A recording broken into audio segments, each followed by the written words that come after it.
Hi guys, ayan, katatapos lang natin magluto ng putor nila. So, nakaka 19 days na tayo. May 10 days pa or 9 days na lang. Tapos na ang Ramadan, o diba? Kumusta naman kayo? Kumusta naman ang inyong 19 days of Ramadan? 19 or 20? Hindi ko na alam, nakalimutan ko na. Ang niluto ko nga pala ngayon ay charan, donut, cinnamon, ito.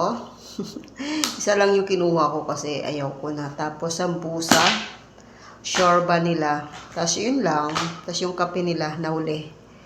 Nakalimutan ko, wala pa nga palang Arabic coffee. So, konti lang niluto ko today kasi konti lang naman silang kakain.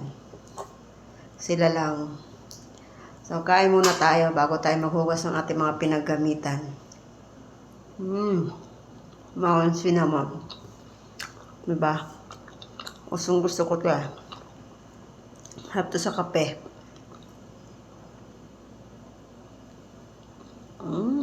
Sarap.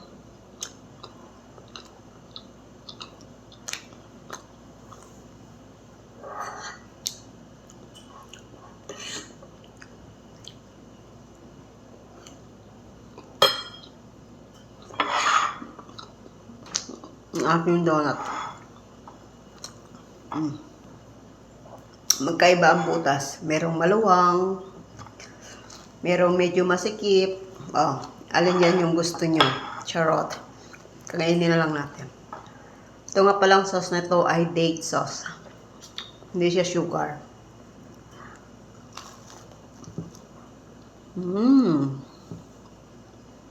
Okay. Sarap.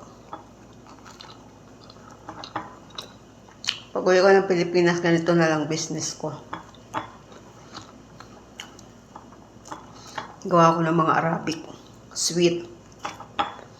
Pilitin ko magkaroon ako ng oven saka, yung machine. Mixer.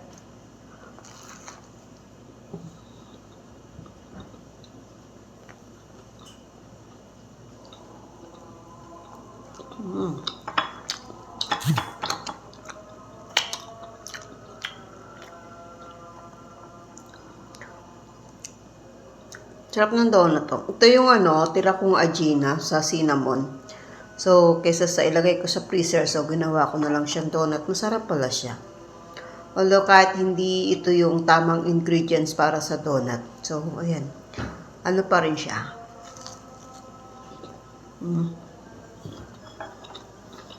Pagka tayo.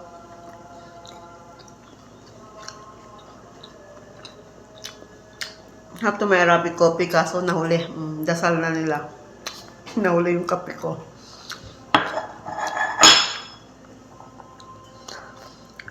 Kala ko tapos na ako. Ay, parang may kulang. Ay, kape pala. Nagiging ulyani na tayo. Kain po. Kain.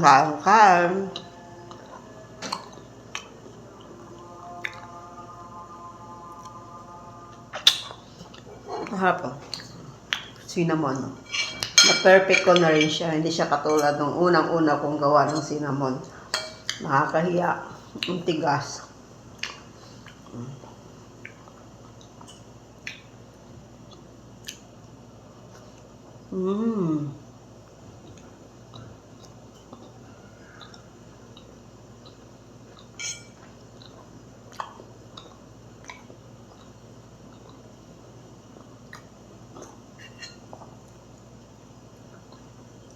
Perfect bite.